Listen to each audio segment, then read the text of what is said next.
All right, hello everyone. My name is Wesley. This is Woo Can Cook. Today we're doing a Thai noodle dish called Thai Drunken Noodles, or Pad Kee Mao for those more familiar with the formal name.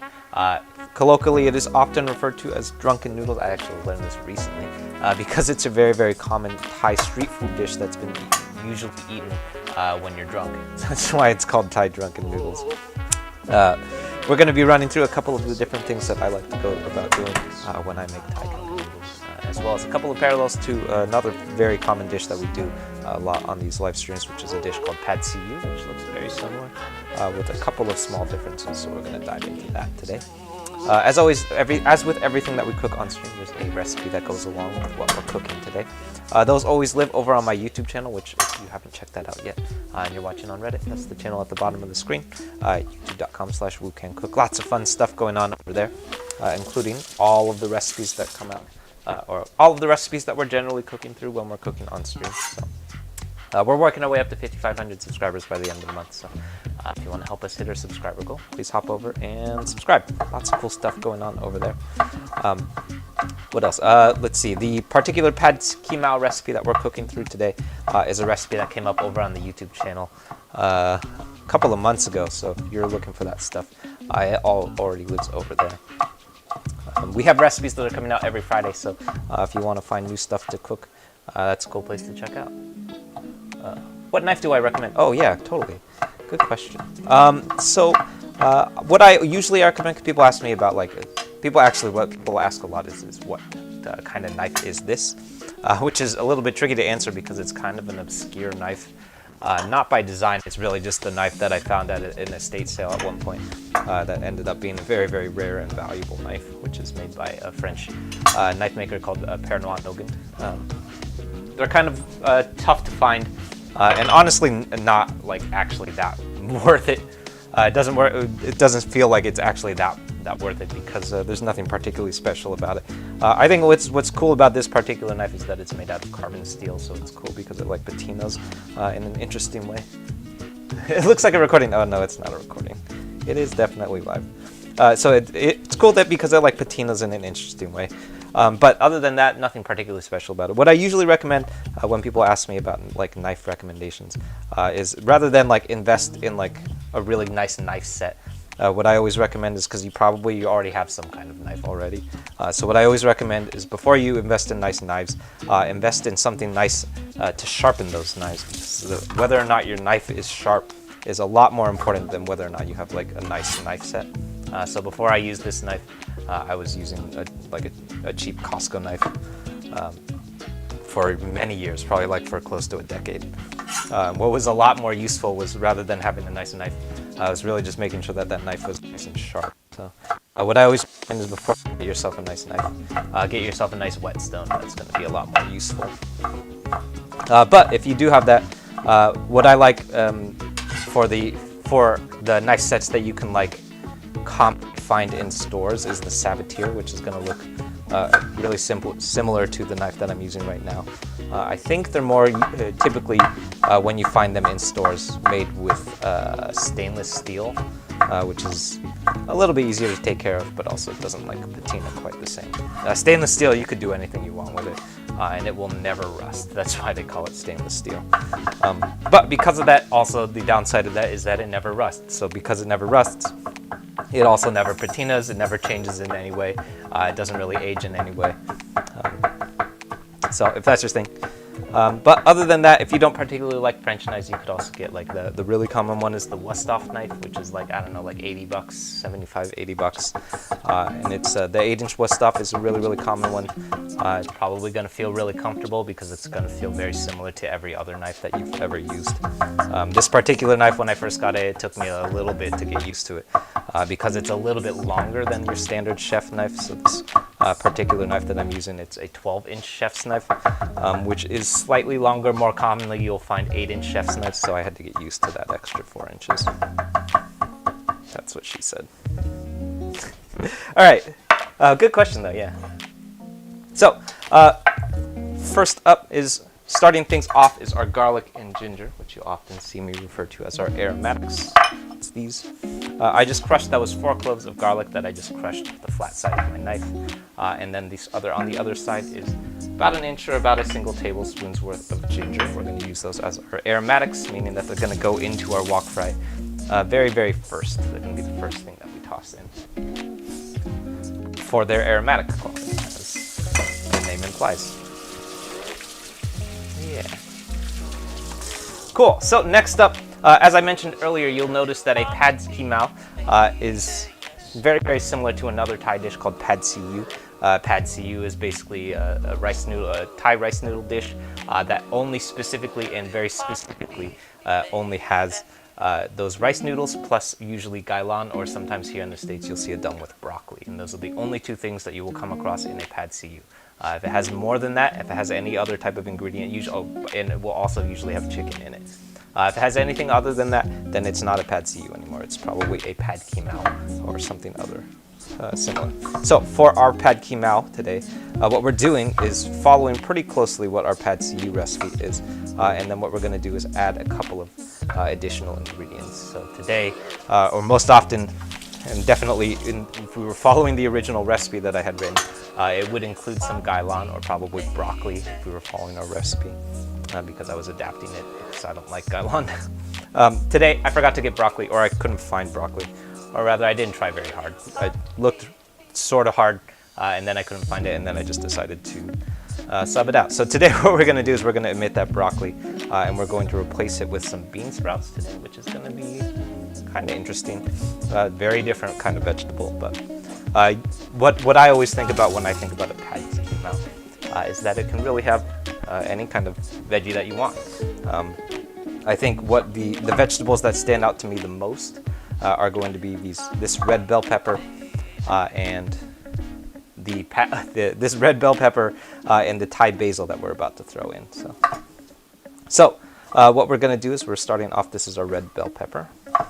Red bell pepper is maybe on the sweeter side of your normal bell peppers. Very often in a lot of, especially I think in Chinese stir fries, I see the use of green bell peppers coming up a lot, which if you're not familiar, green bell pepper is basically just a red bell pepper that's been picked prematurely. That's what makes it green. Because it has been picked prematurely, it has a quality about it that I really dislike, which is that it's slightly more bitter because it's not quite ripened yet. I don't know why anyone would want that quality in their bell pepper. What I think it is, and the reason that it comes up in a lot, especially Chinese stir fries, is because the color looks nice. So I see it. I think the last time I used it was in a tomato beef chow mein, for example, which obviously it has a tomato in it, but because it has that tomato in it, it already has quite a bit of red going on, like the color scheme of it. So we used a green bell pepper, which I think is like very, very classically included in a lot of tomato beef chow mein, and it just looks really pretty, but it also tastes disgusting because it's really bitter. So those are your choices. So that's our red bell pepper. If you can't find a red bell pepper, you don't have one on hand, you could also use an orange one or a yellow bell pepper. They're all the same thing, but they're just picked at different stages of ripeness. Probably the prettiest one is going to be that red bell pepper though. Cool. So next up, this is going to be our Thai chilies, which in my opinion might be the most important part of what we're using today, because it has a really, really iconic and quintessential flavor that like maybe one of the more defining things about Thai food, or about this particular dish. Thai chili. It is, as with every time that we use Thai chilies, it's going to be where all of the heat comes from in our recipe today. So that means that when if we were to adjust the heat of our recipe today, we want to be dialing up or down these Thai chilies. So very often, if you're at a restaurant and you say, can you hold back some of the spice, what they're going to be doing is adjusting the quantity of these Thai chilies. You learned to cook some food in a restaurant for some Thai women. That's cool. Yeah, cool. Yeah, white pepper. Yeah, so white pepper is probably like is an ingredient that I usually have on standby for like almost everything that I cook, because I particularly like using white pepper as in marinades, especially like chicken marinades. Today we're going to be using it with. We're using turkey. We're using ground turkey today. But I love using it in ground mince marinades because I find that it incorporates really well with the mince. But I also use it in like chicken marinades or just marinades in general. So I find that it incorporates a little bit better than your standard like fresh cracked black pepper, stuff like that. So we're going to take a look at that for sure. And then yes, of course, egg, super classic addition to chow fun recipes like the one we're doing right now. So that's really cool though. Next, what we're chopping up right now, these are our Thai chilies. We're gonna set these aside. I am chopping up, I believe that was 5 of these. I think like 5 or 6, that's right around the cusp of like medium heat. If you want to go really, really aggressive, you can push that up to like 8, 9, 10 Thai chilies. 10 Thai chilies is probably going to be super spicy. If you really dislike heat, you could bring it all the way down to 1 or 2. You could de-seed it. That would take a lot of spice. You could omit it entirely too if you want, and that would just make it not spicy at all. But I do think that that form of heat that you get from that Thai chili is really, really iconic. All right.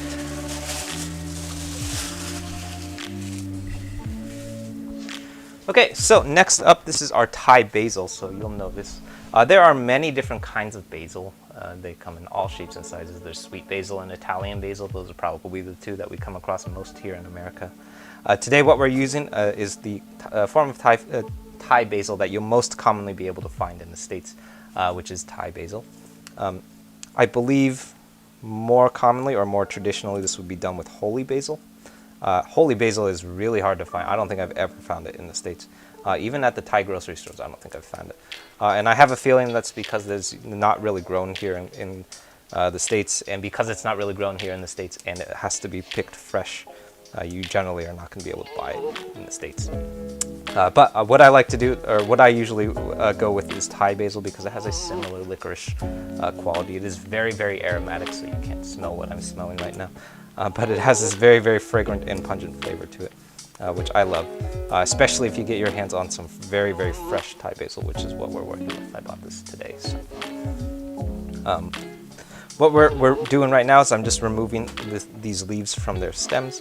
Then we're going to set them aside, and then we're going to add them in at the very, very end. We're literally just going to toss this in off heat. So what I like to do when I'm working with Thai basil is adding it off heat is basically just protecting those leaves from overexerting themselves, and they basically, if you like cook the Thai basil too much, you'll basically cook everything out of it. So what I like to do is add it at the very, very end off heat, so that we don't destroy all of the flavor from it. Yeah. It is a very overpowering flavor, so if you are particularly averse to the licorice qualities of Thai basil, you probably should dial this one back. I personally love Thai basil, and I also bought maybe a little bit too much of it. So I'm going to use it all up. The Thai basil also, the other quality about Thai basil is that it does not have a super long shelf life, just like regular sweet basil or Italian basil. Which means that this stuff is probably going to start wilting in maybe like another day or 2. Probably by the end of the week it's going to have gone stale. Which means that I'm just going to use it up because I probably am not going to have another opportunity to use it. Yeah, I probably should have bought less basil. Well, yeah. Cool. So we're removing these from their stems here. There are also like seeded pods at the ends of your Thai basil too. You probably want to avoid those. Those are really, really bitter, so we don't want to be eating those. And then I would say this is probably going to be about maybe half a cup of basil or so. Yeah, there we go. So that's our basil. We're going to set this stuff aside. And then this is going to head into our finished dish. So we're literally going to toss this right in, right after we finish cooking.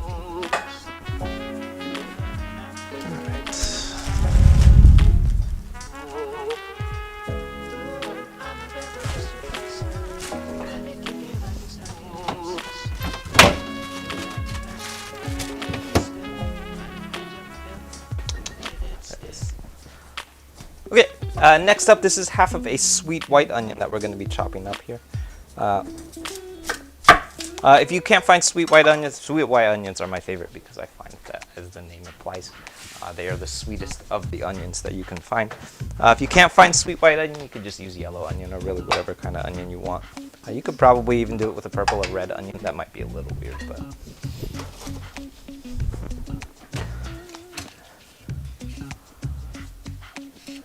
You did, oh sweet, you did the miso curry as the first dish on your wok, and it went great. Yeah, that's awesome. I love that dish. That one is one that I've been like workshopping. That might be like one of the dishes, other than maybe the mapo tofu. That's one that I've been workshopping for the longest, because I think the mapo tofu and the white miso curry, those are the two that are basically inspired by, or basically like trying to recreate things that my grandma made. And those were the big two from my childhood. So that's cool. That dish, by the way, the longer that you cook it, if you cooked it for an hour, that's a pretty long time. Usually when I cook it, because we're cooking it on stream, I'll probably just cook that. We're actually going to cook it on live stream. I think that's happening this Thursday, actually. I think we're cooking it live on Thursday. And I probably only ever long cook it for like basically like 30 minutes, or like the duration of time that it takes for it to reduce and like cook through the potatoes. But the longer that you cook it, the better it tastes. So I think I've long cooked it once or twice. I've long cooked it for like a couple of hours, and it's really good. But that takes a lot of patience, and I don't have a lot of patience when I'm hungry. All right, so for our sweet white onion, what we're doing is I'm just giving it slices down the center, one down the middle, and you'll notice here on the end, the root of my onion is still attached. This is very intentional because it's keeping the onion from falling apart. So when we go through and do our large dice, like so, it's holding the onion together, which is very, very useful. Because if you've ever tried to cut an onion and have it just like sort of fall apart on you, it's the worst thing ever, and then you kind of have to like put it back together so that you can finish chopping it, which is terrible. So that's our onion. Our onion, ideally we're looking for this to be the same size and shape as our bell pepper. And that's just to generally create like even bites for us.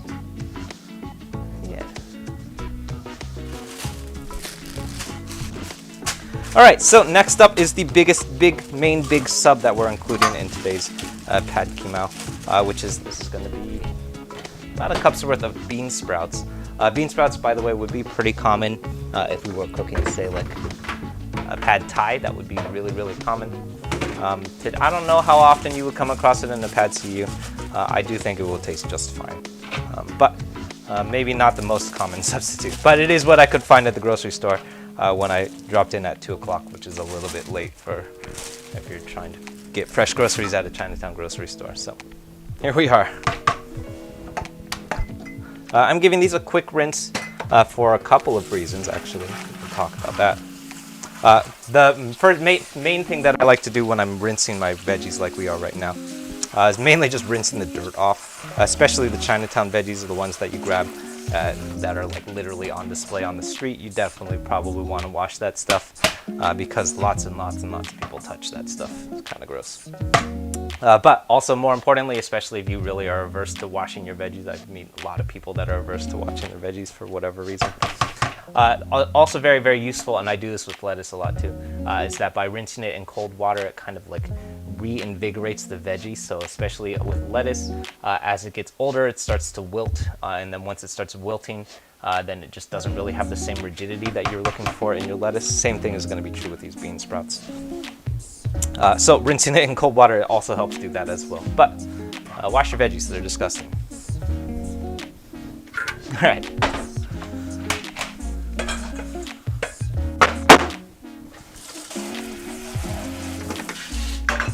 So those are our bean sprouts. We're going to toss these in at the very, very end. Bean sprouts, by the way, very, very delicate. So when we throw them into stir fries like the ones that we're about to use, we want them to go in really, really late. Otherwise, they're just going to fall apart in our stir fry, which is no fun. All right, next up is going to be our eggs. So I happen to have a whole shitload of eggs left over that are going to go bad, I think probably like the end of the month, or end of the, I think the end of the week is when they expire. So we happen to have over-purchased eggs for our food pop-up last week. So I'm literally sitting on 120 eggs that are going to go bad. So I'm going to use 4 eggs because I really like eggs. If you don't like eggs, I think the original recipe had called for 2 eggs. So if you dislike eggs, or if you don't want to use 4 eggs in your recipe today, you absolutely don't have to. But I'm gonna do it with 4 because these eggs are gonna go bad soon. So. All right. This is 4 eggs.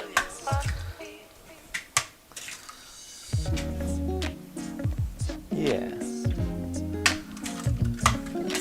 So those are our 4 eggs. We're just gonna whisk these in to combine. We don't need to whisk a whole lot of air into these or anything.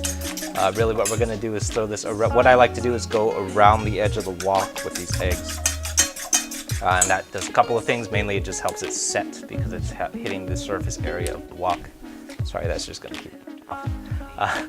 Mainly it helps the egg set because it makes immediate contact with that surface area of the wok.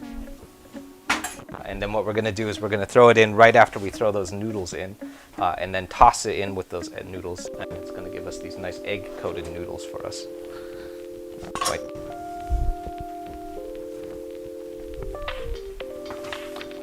All right.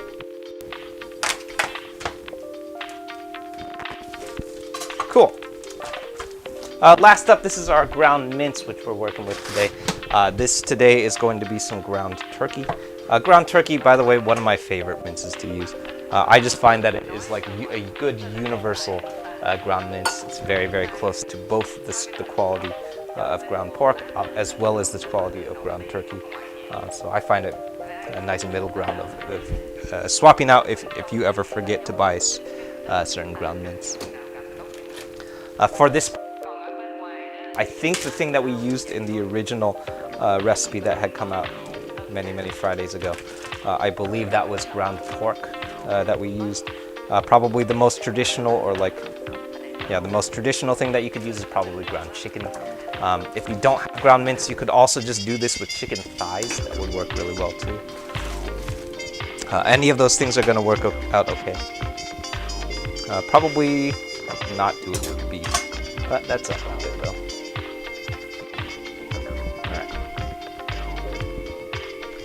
So for our ground turkey though today, I'm going to do a real quick marinade. This is about as basic as I usually will get with marinades. This is 4 tablespoons of soy sauce to start. Followed by just 2 tablespoons? Yeah, 2 tablespoons of Shaoxing wine. That's going to give us a little bit of brightness, but it's also going to help tenderize that meat because of the alcohol and acidity.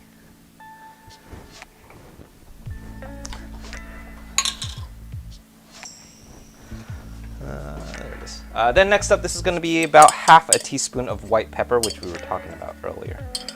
White pepper is nice and aromatic, but it also has this wonderful quality about it, in that it is nice and finely ground for us, which gives it this quality that makes it incorporate with that we're tossing it in really well because it is so finely ground. If you don't have white pepper, you could also do it with black pepper too.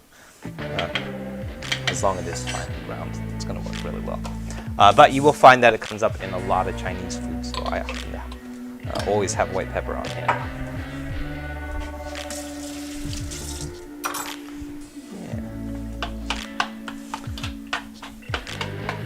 And that's it for our marinade. I think originally I had included some hoisin sauce, but that was kind of weird and out of context, so I ended up removing it. So for our marinade, if we're really committed, this should probably go for at least 30 minutes. I don't think it's going to hit 30 minutes. It will probably marinate for maybe 15-20 minutes, and that will work just fine.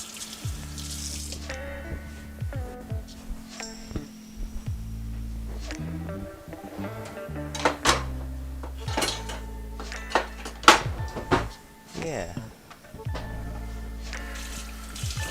How much biscotti do you add? Good question.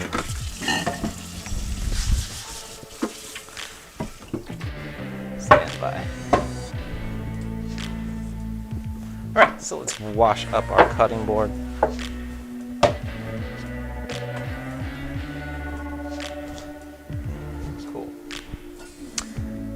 Yeah, let's do our noodles first, since we're talking about spaghetti.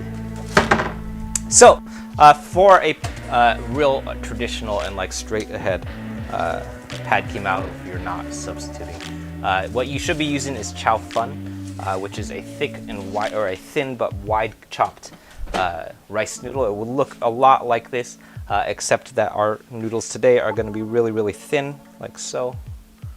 You can kind of see that. Very, very thin. What we're working with today, this is actually pad thai noodles, because I got to the grocery store at 2 o'clock instead of at 11 o'clock. If you're really looking for fresh chow fun, you want to make sure that you get to the grocery store real early, because if you get there late, like we did today, they sell out. Because chow fun, or anything similar to chow fun, like these noodles that we're working with today, they are very, very perishable. So they're usually only stocked for about 24 hours, and after that they're going to start spoiling. So the grocery stores that you'll find them in Chinatown will generally only keep as much as they'll be able to sell within a single day. So that means that if you get there too late, you're going to be shit out of luck, which is what happened today. So today what we're using, these are the thinner cut rice noodles that you most commonly see with pad thai. We actually used this in the pad thai live stream that we did. I think that was last week. But if you're trying to keep it straight ahead, what you do is actually chow fun, or what is labeled as chow fun. Yeah, you have drunken noodles. Oh, yeah, totally, yeah. Pad Kee Mao, all very, very similar to all these. So if you're looking, what you should be looking for is chow fun. Today we're using pad thai noodles. If you're keeping track, they're the same thing, but they're just chopped in different ways. So in Chinese food, fun used to label basically all of these noodles. So all of these thin rice noodles we're working with, they're all coming from the same thing, just like a very, very thin sheet of rice noodle that's then chopped in different and varying ways. So what we're working with today are noodles that have been chopped really, really thinly. If we're working with the noodle that we want to be using from Pad Kee or Pad Kee Mao, which we don't have today, those will generally be chopped a little bit wider, but otherwise they're made from the same stuff. So in a pinch, if you can't find the noodles that are labeled chow fun, the ones labeled pad thai is going to work just fine, because it's the same stuff, except it's chopped differently. So very often you will also come across stuff that is not chopped at all. That stuff is like that. And you'll like see it like wrapped inside of sometimes I've seen people use it in like inside of egg rolls, which is interesting. Sometimes there's also a dim sum that just uses the uncut fun, and then you just they'll soak it in. I think it's covering that stuff in. It might also be plum sauce, and then that's a very dish. But the point being that all of those things, they're the same stuff. They're just cut differently. So, yeah. Yeah, what is the... Oh, yeah, I'm glad that I answered, yeah. The wide flat noodle is called chow. Just generally speaking, if you can't find it at the grocery store, just look for... you'll see it, usually because they're stocked so frequently, because they spoil so quickly. Anything that's made or derived from chow fun, like what we're working with today, it's going to be stocked every day. In Chinatown, they're stocking that literally every single day. So it has to be stocked every single day. If it's not stocked that day, they're not going to have it, because it will go bad after 24 hours. It starts going stale, so they won't want to store it. Which means that if you find it at a local Chinese restaurant, probably it's somewhere that's close, easily accessible. At every market that I have ever been to, where I buy chow fun, sold right up front at the register, because it's like they usually will only store like enough to supply the restaurants plus like maybe 10 extra, and then after that they're not going to store it anymore. So if you get there early, usually I like to get to the grocery store for noon, and that's like right around the time that the restaurants are getting their chow fun. If you get there late, like I did today, I think I got there around like 2 o'clock, they end up being sold out lots of times. So what I ended up having to do is buy their pad thai noodles. And even then, these ones are a little bit stale, which is also my next point. Right now, I think like the first couple of times that I had done this dish, I just tossed the whole brick into the wok, and then just kind of like crossed my fingers and hope that it comes apart. But depending on how fresh your chow fun is, it may or may not actually come apart. So, and if it doesn't come apart, you're in real big trouble because it's just going to be basically you're just stir frying a giant block, which is not super attractive. And I have done that before. Best case scenario, if you throw a whole block of chow fun into the wok and it does come apart, you're probably going to end up breaking up those noodles, which is not super great. And it's also like, because lots of people have attempted the recipe that we're doing, have told me that they end up having like really small and like flaky bits of chow fun break apart in their noodles, and that's because you're probably having to toss the wok really aggressively in order to get the noodles to break up. So if you want to avoid that and make sure that you don't have all of your chow fun noodles like breaking apart in the wok, you want to do as much of this as possible with your hands, really gently, so that you don't have to like break apart things with your spatula once you're wok frying. We'll watch Good Eats. Good Eats. Oh yeah, the Elton Brown series. I think that's the Elton Brown series. Pretty sure that's the Alton Brown, not Elton Brown, Alton Brown series. I think he still has a series. A friend of mine had his cookbook and I was reading it. It's really cool. That guy knows a lot about food science. I do not know a lot about food science, so I'm not gonna dive into that stuff. But yeah, definitely. Asset is a great username. Do I cook professionally? I do, yes. I operate a catering company called Gochujang. Asset is my favorite username of the day today.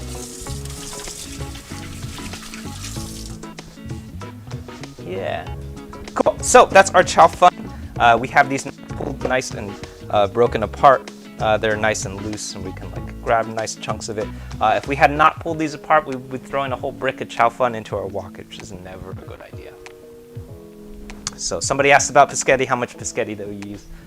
Today we're using, that was I think 12 or 16 ounces of chow fun that we're using today.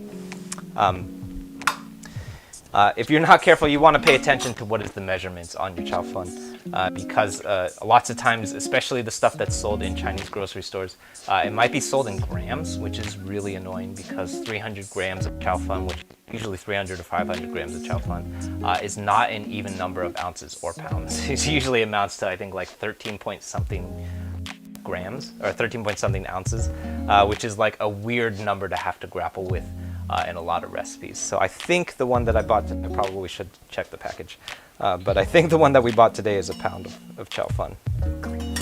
But if you're not careful and you want to make sure, if you don't have a pound of chow fun, this recipe that we're following today is written for a pound of chow fun. So if you're not working with a pound of chow fun, what I always recommend, especially anytime we're working with sauces that contain dark soy sauce, is temper and adjust the amount of sauce that goes into that wok. Because if you're working with less than 16 ounces of chow fun, you might have to use less of it. Cool. So next up, what we're doing right now, as I just mentioned, this is our sauce base. That was 4 tablespoons of soy sauce. And next up, that's 4 tablespoons of fish sauce, followed by this is what I call the holy trinity of Thai dark soy sauce. What we're going to be using today, this is going to be our dark soy sauce, as I just mentioned.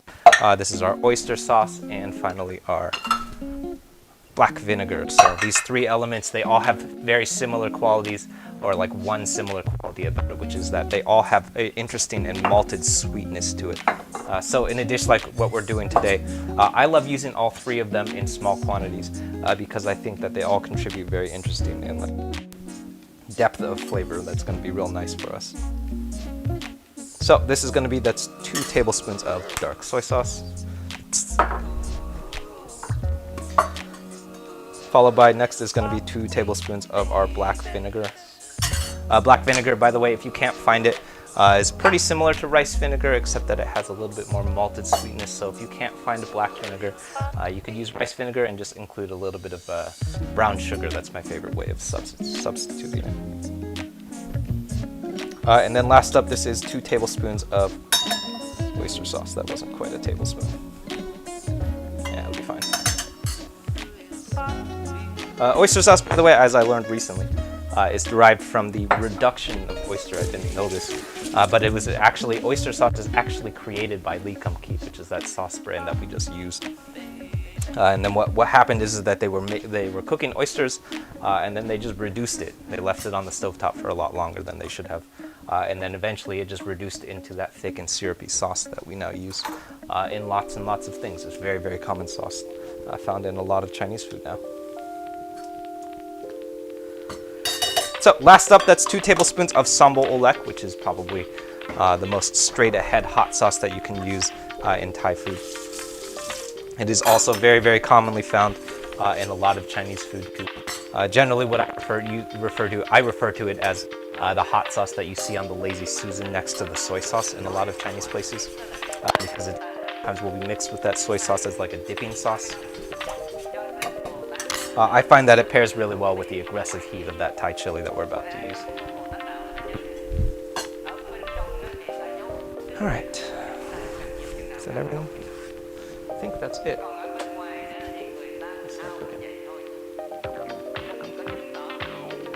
Oh, you made gochujang fried rice. Yeah, that's dope. That's actually our food pop-up uses gochujang in almost all of the fried rices. It's a nice little sweet and subtle heat. A little bit more than subtle. But yeah, fried rice, one of my favorites because it's so adaptable. So like it kind of like, to me, like represents like the general ethos of just stir frying in general, which is like a stir fry. It might have a recipe. Every recipe that we have that's done on Wu Can Cook It How, obviously it has some kind of recipe. But usually, very, very often, like we are doing today, either we're doing a lot of subs because there's just some of the things I couldn't find. Sometimes stuff is just not very fresh when you're at the grocery store. So when I think about fried rice, that just sort of encapsulates like the general ethos of wok frying, which is like use what's fresh.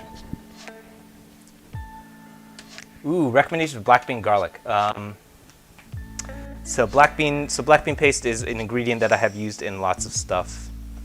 My favorite, or probably like the most like traditional and like straight ahead use of black bean paste is going to be the jjajangmyeon recipe that we did. I probably should do a longer form recipe of that, but it was actually done. We popped that out over on the YouTube channel like many months ago. Black bean sauce. It has like a very, very aggressive form of umami. So you want to use that stuff really, really sparingly. And most iconically in Chinese food, you'll see it done with jjajangmyeon. I think I also did at one point with, I think that was in a General Tso's chicken recipe at one point, and it was super tasty. That was one of my favorites. Let me see if I can find that. Here it is.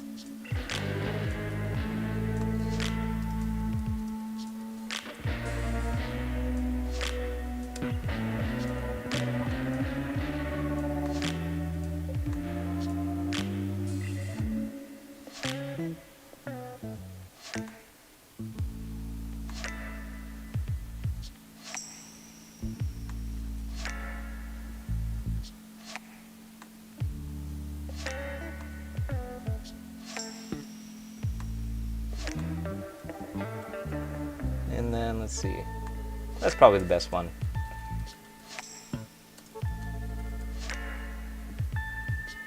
There it is.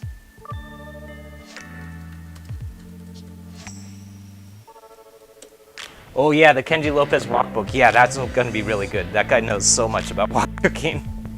All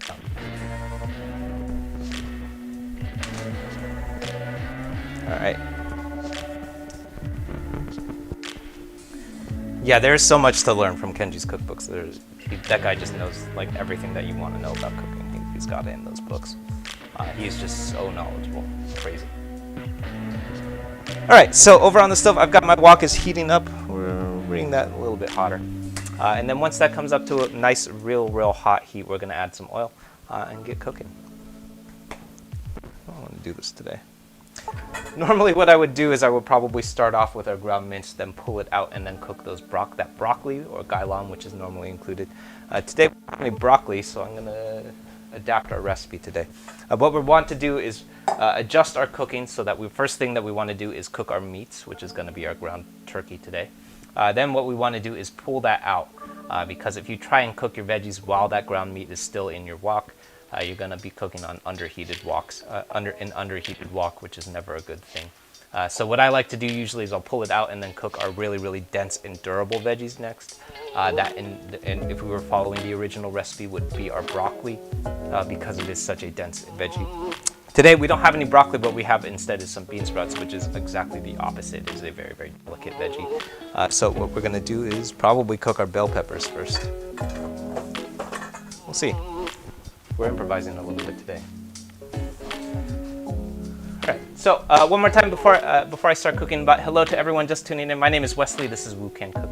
If this is your first time tuning in, we're here every Tuesday and Thursday at 6:30 PST with new recipes. They're out over on my YouTube channel every Friday, so many Fridays ago came out with this Pad Kee Mao recipe that we're cooking through today. This Friday coming up is going to be a recipe for a rabolki, which is a Korean street food that is loosely riffing off of the tteokbokki that's more commonly found in well, they're both pretty common. That one is going to be loosely referring to the tteokbokki that you'll see in the Netflix show Squid Games. That's going to be part of a fun series that we've been doing where we produce a lot of food from TV and film. So I kind of just took that as an opportunity to make tteokbokki. So if you're interested in stuff like that, definitely make your way over to the YouTube channel. Check out what's going on over there. We're working our way up to 5,500 subscribers by the end of the month. So if you want to help us hit our subscriber goal, please hop over and subscribe. Lots of fun stuff coming. Cool. Alright, so kicking things off, this is going to be, I believe this is grapeseed oil that we're cooking with today. If you want to be really traditional, that should probably be peanut oil. I ran out of peanut oil and I never got around to replacing it, so.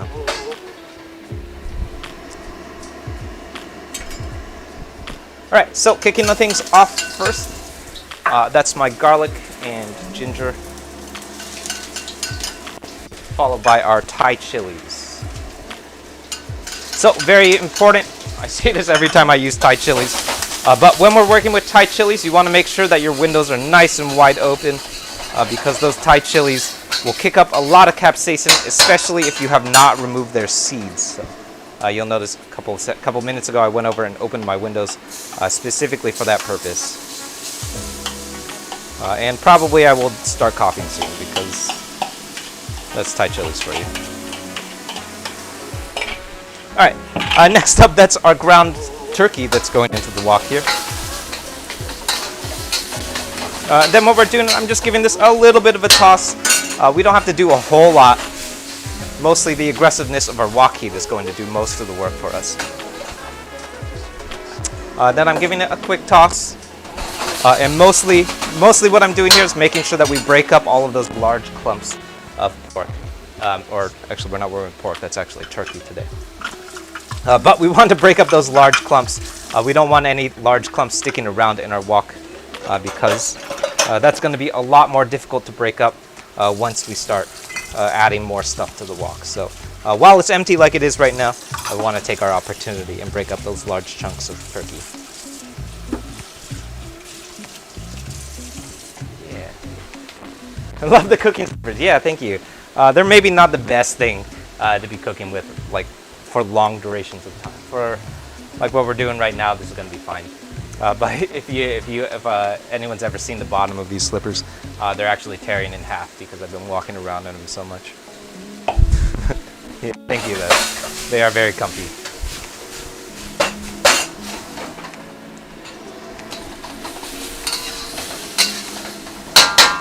So at this point, you'll notice the cornstarch in our marinade is starting to work out, do its magic. So the reason that our ground turkey is cooking so slowly right now is because of that cornstarch. Basically what's happening is the cornstarch is slowing down the exterior cook of our turkey, our ground mince. By slowing it down, we're essentially just making sure that it's going to help keep the turkey nice and tender and won't overcook on us.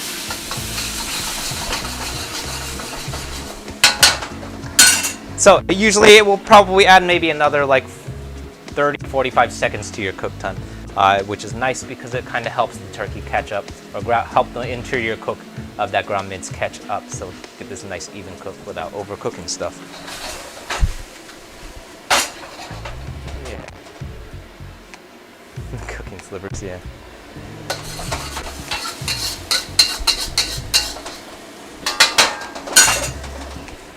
All right. So next up, here's our batch cook coming into play. I'm pulling this out of our wok. Don't do that.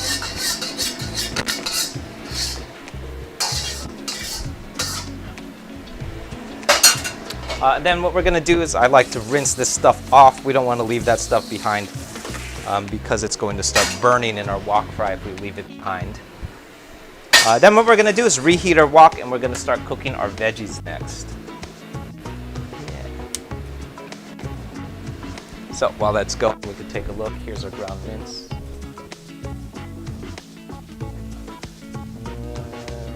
There it is. So here's our ground turkey. Turkey? Yeah, turkey. Ground turkey, which is nice and tender. We have all of this nice fat that has rendered that's going to be real nice to toss into our wok fry later on. You can see all of it building up at the bottom. Part of the reason why I love working with ground turkey if I don't have ground pork. Probably my favorite mince is going to be ground pork. My next favorite is usually ground turkey though, because it has lots and lots of fat. I think we're using today is a 93.7 ground turkey mince, which is like relatively close to what you would use in like a hamburger patty. I think a hamburger patty is usually 80-20, something like that. This is probably a little bit more fatty.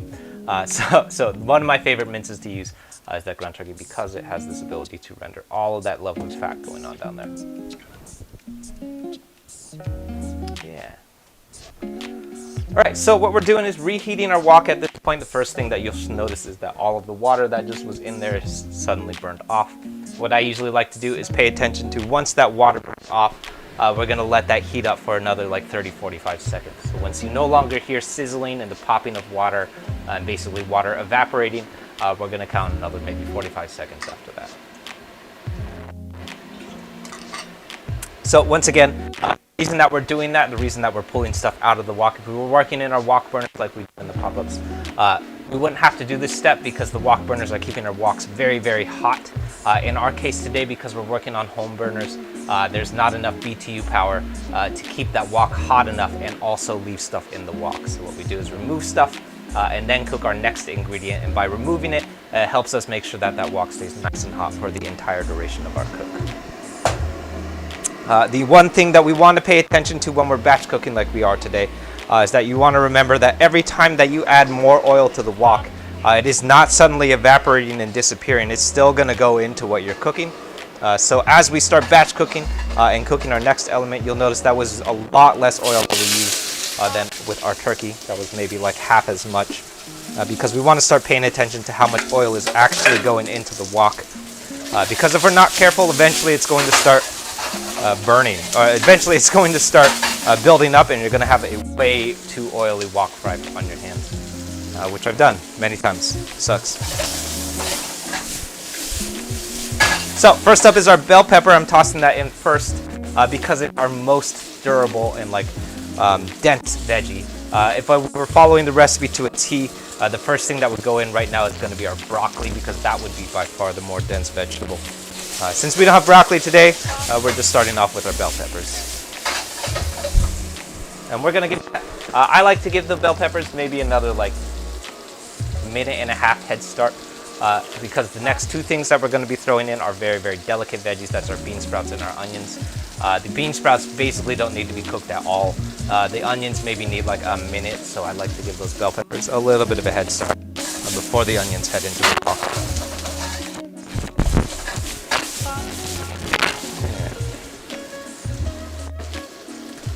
Cool.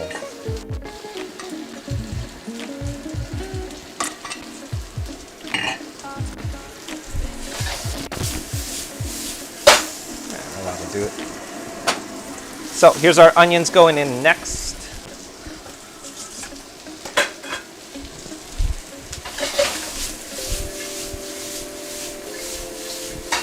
I'm giving those onions a quick toss. And we're gonna let that go for maybe a minute. At this point, we're not really trying to like get a nice cooked and like translucent onion at this point like you would if you were making like scrambled eggs or something.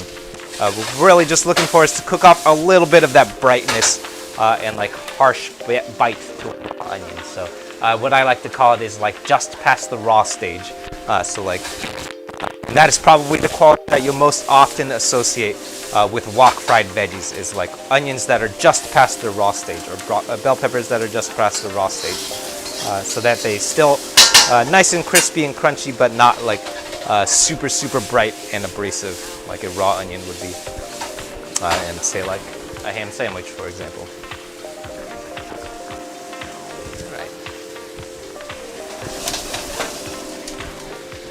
I think I'm gonna hold back those bean sprouts even longer.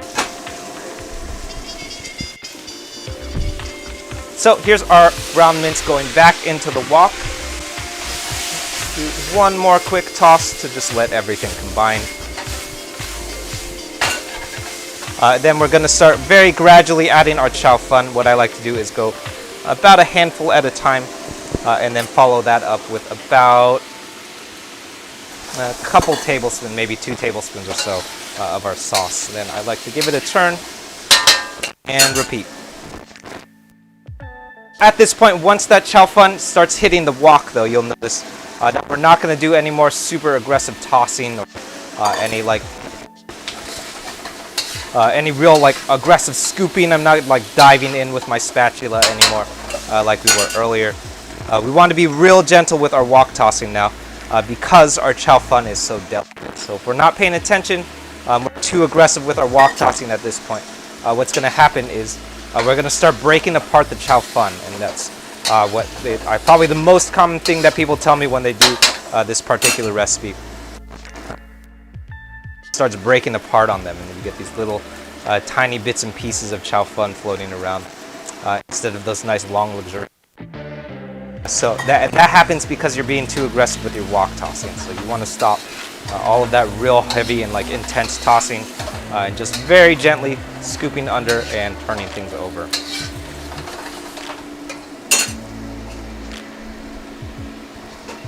That's it.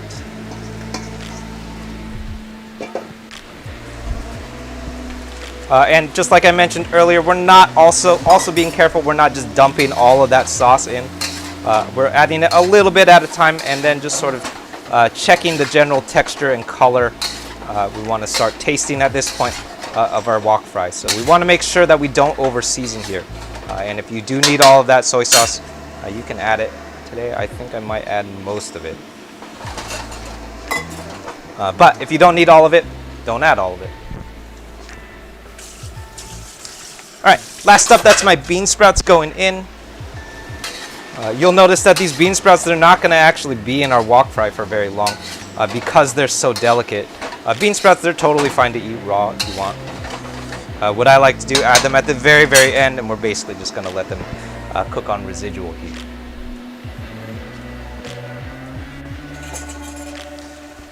Alright, last up, these are our eggs, which I'm going to do by going around the sides here. And then just sort of letting it coat in its own.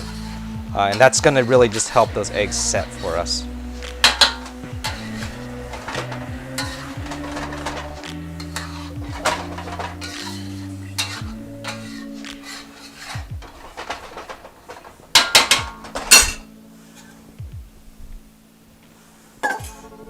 So I'm going to hold off for 1 second. I'm going to give this maybe another 30 seconds to reheat. You'll notice that I just stopped midway because I noticed that our eggs are bringing the temperature of our wok down a little bit more than I'd like. So what I'd like to hear is a little bit more heat happening in my wok before we keep going, because the cold temperature of our eggs as they hit the wok, especially because we're using so many eggs today, is bringing down the temperature of our wok, and that's causing our chow fun to be cooking on low heat. So that does happen to you, not the end of the world. Stop shuffling the wok a little bit, and then by not moving that wok, it's going to cause things to heat up a little bit for us, like so. Then once we have more heat, we can add the remainder of our egg and give it one more toss.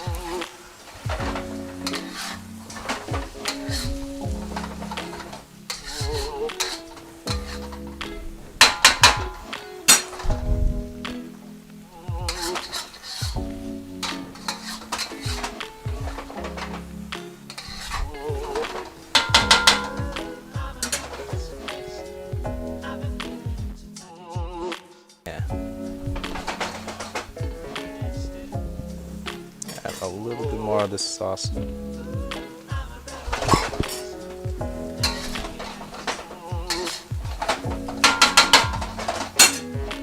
All right, last up, this is our Thai basil going in, and that is going to wilt quite a bit once it gets turned.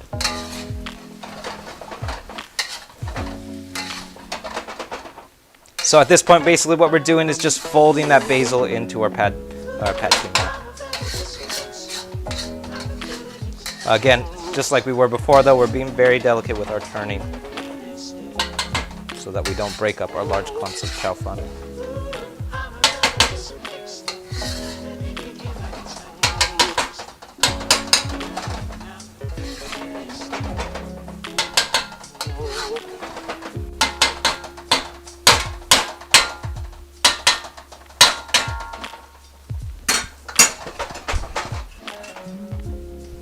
Yeah.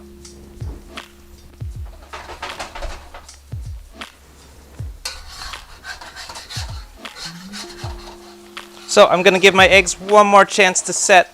They're pretty much set already. Mostly what we're doing is blooming out that aromatic quality of our basil here.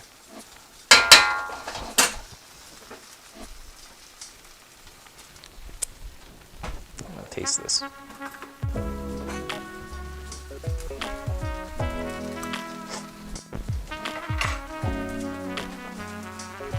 Yeah, let's go with all of it.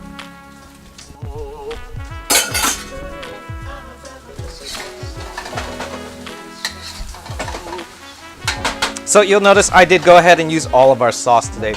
I think that's mainly because we're using so many eggs, but very, very often I won't use all of that sauce. So again, I can't stress this enough. Stop and taste. If you don't need all of that sauce, don't use all of it.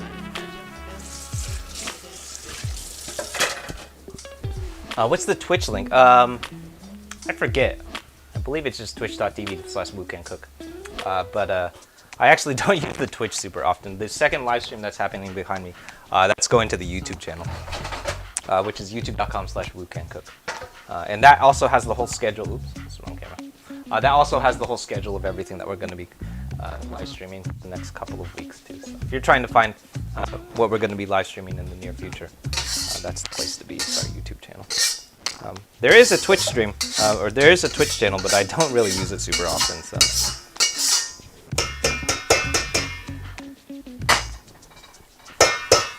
All right, so that's our finished dish. As I always say, anytime that we're cooking in carbon steel like we are today, I want to give that wok a nice rinse while it's hot. If you're using egg like we are today, you may need to do a little bit of scraping, which is what I'm going to do. Scraping, not the end of the world in carbon steel. I like to avoid doing it anytime that I can, because I find that it affects the patina of the wok. So here's our cleaned wok. I just gave it a real light scrub. That was actually with just the Brillo pad of a sponge. On occasion, I have also done it with steel wool when stuff really starts sticking.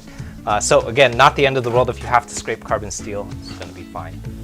But as I always mention, especially if you want to save yourself some stress and trouble, clean the wok while it's hot because it won't have as much stuff stick to it as if you went and sat down and then came back and tried to clean it after dinner, which is going to be a real pain in the butt. And there it is. So that took me, I don't know, like 20 seconds. If we tried to clean that while it was cold, that would have taken at least 5-10 minutes, which would suck. Yeah.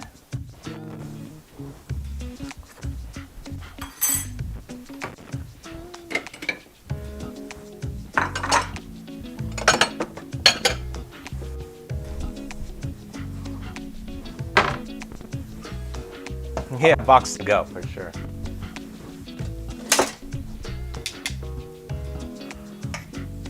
All right, let's serve this up. You know, I actually don't think that 4 eggs was too much. I might start doing this 4 eggs next time.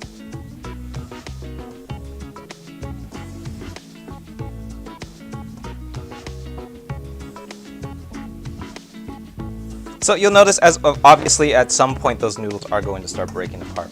That's not the end of the world, but we do want to do as much work as we possibly can to avoid that from happening. So we have as long like as long and thin noodles as we possibly can get.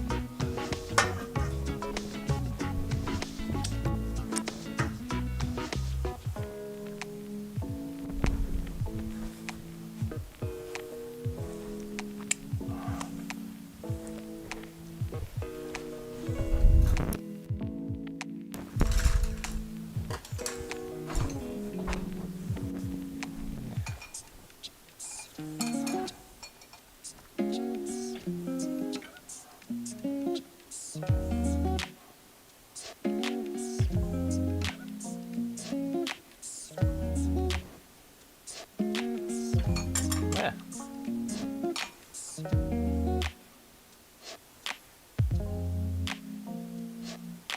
There we go.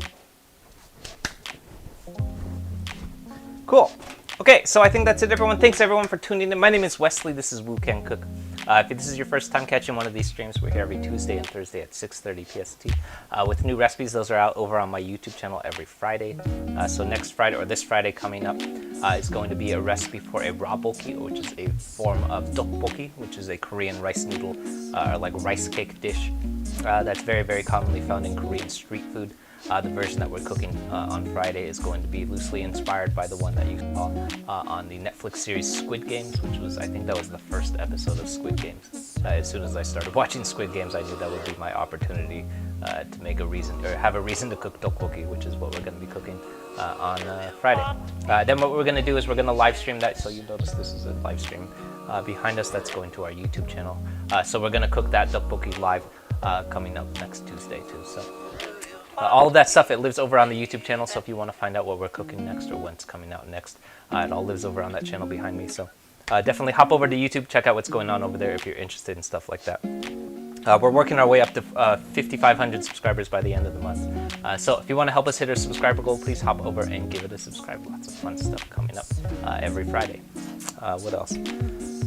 This Thursday, so Thursday coming up, we're going to be cooking through our white miso, Japanese white miso curry, which I saw, I think it was Divided Donut mentioned that he was cooking, they were cooking that earlier, and that's actually one of my favorite curries. That's definitely my favorite way of doing Japanese curries, with a little bit of white miso paste.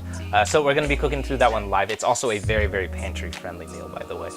I think almost everything that's in that recipe is relatively pantry stable. If we consider a potato as pantry stable, then I think 100% of it is pantry stable. Otherwise, it's just like rice, and like I think there's like chicken. There's chicken, so frozen chicken.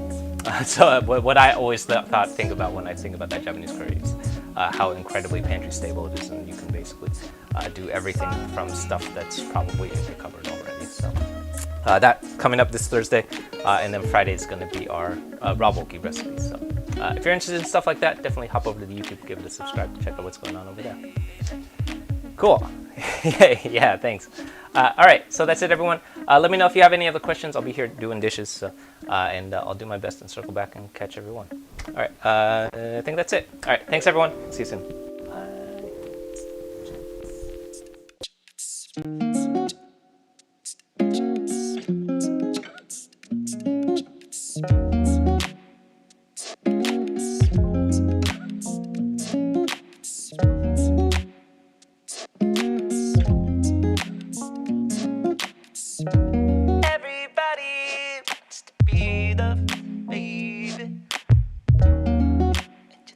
If you think that you're done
Everybody wants to be nothing. I still got dreams, but they don't love me like they used to love it. And I'm reminded of how bad I used to want it. And yes, I still got dreams, but more like a token of my 20s, and it's breaking me down.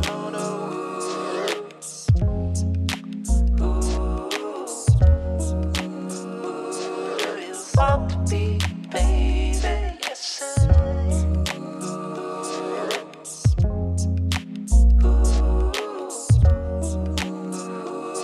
you want to be?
Think I'll dust them off, put them back up on the shelf. In case my little baby girl is in need. Am I coming out of left field? Ooh, I'm a rebel just for kicks now. I've been feeling it since 1966 now. Might be over now, but I feel it still. Ooh, I'm a rebel just for kicks now. Let me kick it like it's 1986 now. Might be over now, but I feel it still. Got another mouth to feed. Leaving with the babysitter, mama call the grave digger. Gone with the fallen leaves. Am I coming out of left field? Ooh, I'm a rebel just for kicks now. I've been feeling it since 1966 now. Might have had your fill, I feel it still. Ooh, I'm a rebel just for kicks now. Let me kick it like it's 1986 now. Might be over now, I can feel it still. We could fight a war for peace. Give in to that easy living, goodbye to my hopes and dreams. Stop flipping for my enemies. We could wait until the walls come down. It's time to give a little to the kids in the middle, but oh, until it falls, won't bother me.